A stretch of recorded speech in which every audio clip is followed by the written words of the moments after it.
When we let the inner voice quiet down and we don't pay attention to its messages, we tend to do what we usually do. We engage in our habits. And if you want to experience something new or different in your life and relationships in this new year, you need to be willing to do things you have never done. I don't like to argue, so I say nothing and fume for days. How do I set boundaries without sounding like a jerk? I hate the idea that I might accidentally offend somebody, so sometimes I'd just rather say nothing at all. Welcome to the Language Alchemy Podcast, and thank you for joining me today. This is your host, Alejandra, a transformative communication teacher and coach devoted to helping you increase your awareness of how you use language to communicate so that you can have more peace, more harmony in your life and relationships. Happy New Year! I know we are in the middle of January, but I love saying Happy New Year, so I can't help it. I love expressing wishes for a happy, fulfilling, and a wonderful new year. And I'm so grateful you're listening to this podcast. And since we are in January, and January is a great month to consider developing new habits and connecting to intentions, in this episode, I want to give you 2 suggestions that are crucial in succeeding when you would like to form a new habit or when you would like to manifest a deep longing of your heart. What I'm going to focus on in this episode will center, of course, around what this podcast is about, giving you tools for transformation in your communication that will help you transform your life and all your relationships. At the same time, know that what I will teach you could be useful for any kind of habits that you would like to manifest. So you will be able to apply what I'm going to talk about here to cultivate or maintain any new habit you wish.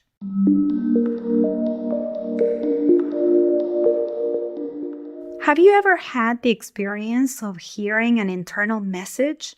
Maybe something like, you need to stop over-pleasing others, or you need to learn to set healthy boundaries, or you need to be kinder and more compassionate with yourself and others. Have you ever had that experience? Of course you have. I know that's a rhetorical question because if you're listening to the podcast, I know you have heard this voice, that inner voice that has been trying to get that message through to you, and perhaps it's been trying to communicate with you for a long time, years maybe.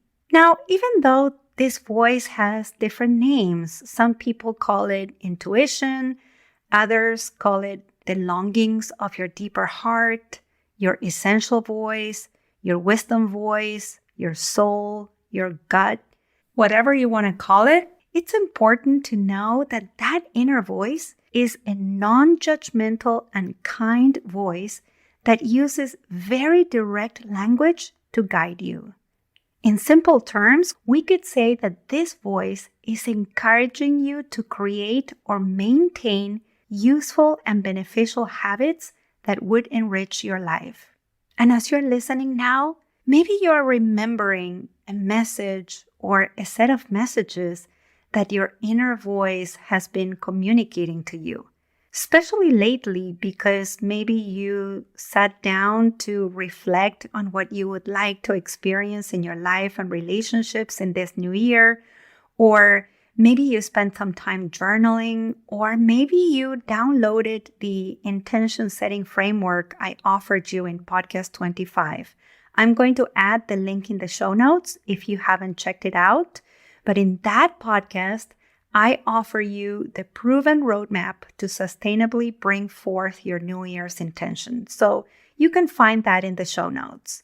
And if you've given yourself the time and space to reflect on the messages of your inner voice, you are now aware that these messages relate to the next step in your journey of growth or transformation, to the next steps in your alchemical journey. If you're aware of that, it's wonderful that you've cultivated your capacity for deeper awareness. And if you haven't, you are doing so by listening to this podcast. The message your inner voice has for you is an invitation to open up to something that would make your life healthier, more wonderful, more fulfilling.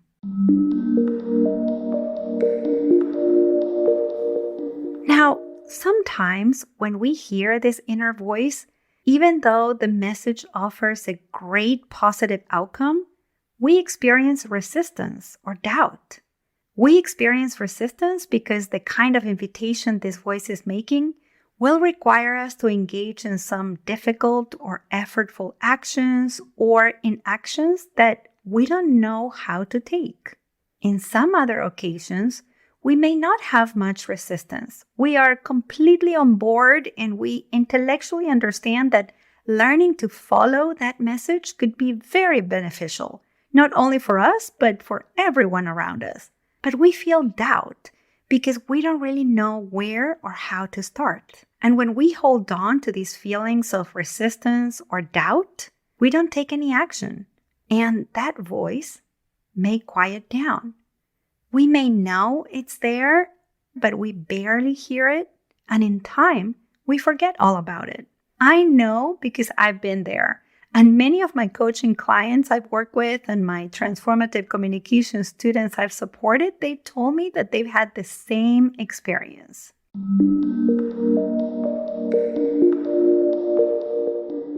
When this happens, when you let your inner wisdom voice quiet down and you kind of forget about its invitation, your life experience continues to be the same. So, for example, if your inner voice said, you need to stop over-pleasing others, even though deep inside you know that when you stop over-pleasing others, you will be able to tend to you and your important needs, you continue to please others excessively to your own detriment. You don't honor your needs, or maybe you don't even know what your needs are. And then you find yourself feeling a lot of resentment. You experience layers of anger and negativity that you can't seem to shake off your system. Or perhaps the message you heard was, you need to learn to set healthy boundaries. But even though deep inside you know that setting healthy boundaries has the great potential of giving you freedom and joy in your life and relationships, you know learning to set healthy boundaries will take effort. And so you let that voice quiet down and you continue to say yes when you need to say no. You continue to take on more than you have energy for. You continue to give more to others and continue to neglect yourself and your energy. Then you find yourself feeling depleted, unvalued, unseen.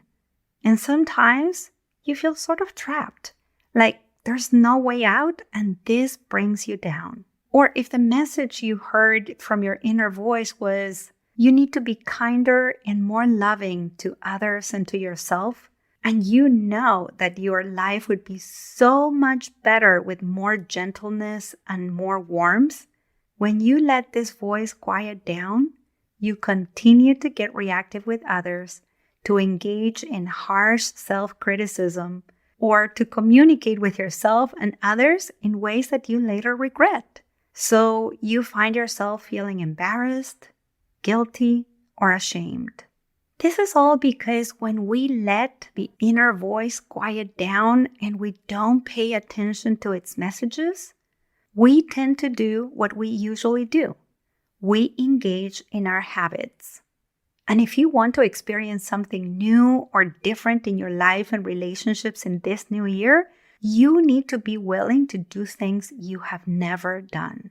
Let me teach you how to follow the guidance of your inner voice and take 2 steps towards manifesting those beautiful outcomes that can bring more peace, more harmony, and more fulfillment in your life and relationships.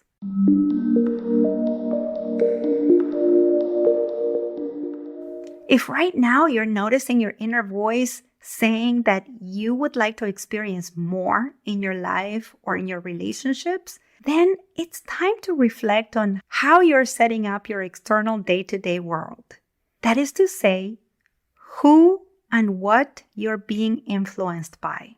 Because your external day-to-day life or your external influences can be the ones directing your internal experience instead of the other way around.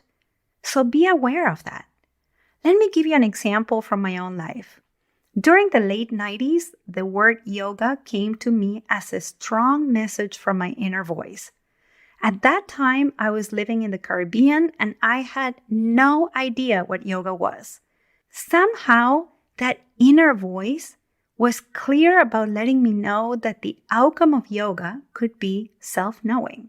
But yoga was not available on the island where I lived. My external day-to-day life centered around having fun, looking good, playing a lot of tennis, eating a lot, and the people I spent most time with were also interested in the same things. We were all kind of like living for the moment, having fun in the moment, and we didn't spend time reflecting on ourselves. So my influences at the time didn't lead me to self-knowing at all. I continued to live and relate in the habitual way that was reinforced by my external day-to-day activities and people. For example, I didn't know what my needs were, and I easily conformed to what others wanted, and then I would feel angry about it. I also didn't have a deep, intimate relationship with my boyfriend of the time, even though we had been together for over 5 years and we were planning on getting married. I felt insecure about much of my life and relationships, but I didn't know any other way. When I came to the US to visit a friend, she mentioned she was going to a yoga class, and she asked me if I wanted to go. At that moment, I recognized this was an opportunity to say yes to the invitation from my inner voice. And saying yes to my inner guidance completely changed my life.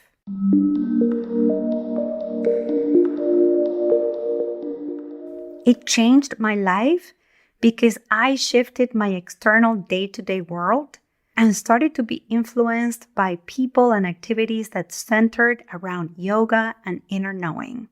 You may know that the word yoga means union with mind, body, and spirit. And this is what my inner voice was leading me towards. So I surrounded myself with people and friends interested in self-discovery and self-knowing. I joined a community of yoga practitioners, yoga students who encouraged me on my journey. I studied with teachers who embodied the principles and philosophies of yoga. I attended lectures, workshops, retreats, and I also stopped doing certain other things.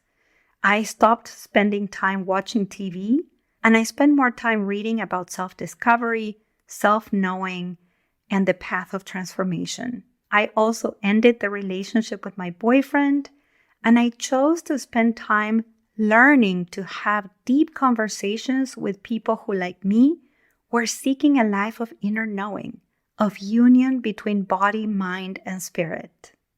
As you listen to the message of your inner voice, look at your current influences that come from your day-to-day external world and ask yourself, are the activities and the people you spend most of your time with influencing you towards following the guidance of your inner voice? If the answer is yes, then keep doing the things you're doing and hanging out with those you've been spending time with because you are choosing beneficial influences.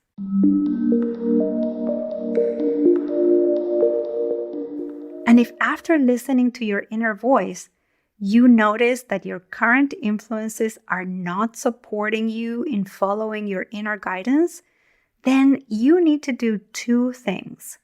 Number 1, you need to surround yourself with people who want the same thing you want. If you want to set healthy boundaries to stop over-pleasing others or to start being more loving with yourself and others, look for groups of people who want the same thing and who are taking steps towards what you want. Belong to a community of learners who are learning what you need to learn. And number 2, Say yes to receiving guidance from people who embody what you'd like and learn from them. What you want in your life and relationships is really beautiful, and it's also really human. So find the humans who teach how to experience what you would like to experience. It's really hard to do it alone because, as I said earlier, when you're left to your own devices, we tend to do what we usually do, engage in our habits. Now, if that inner voice has been telling you that you need to take things less personally, that you need to learn to be less reactive, that it's important for you to learn to set healthy boundaries, to be real, to be more compassionate with yourself and others, then join me in one of my group coaching programs so you can receive guidance while you surround yourself with a group of people who also seek what you seek, to have healthy, conscious, and mature relationships through transforming the way they communicate. You can find out more about the Language Alchemy group coaching programs at languagealchemy.com/group coaching.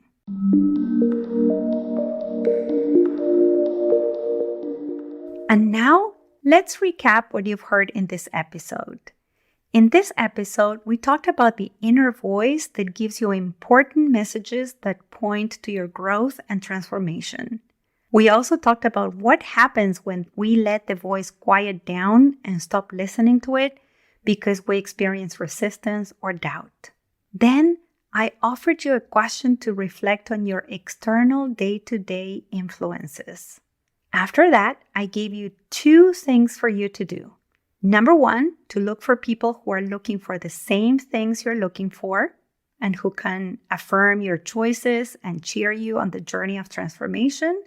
And number 2, to find and learn from teachers who embody what you would like to experience. And finally, I mentioned that if your inner voice is talking to you about communicating with clarity, confidence, or compassion, or having more harmonious and fulfilling relationships, then I invited you to check out one of the Language Alchemy group coaching programs by visiting languagealchemy.com/group coaching. Thank you so much for listening. May you listen to your inner voice so that you can have a very happy new year. Until next week, and as we say in Argentina, ciao ciao. Original music by Gary LaPoe. You'll find all links in the show notes at languagealchemy.com.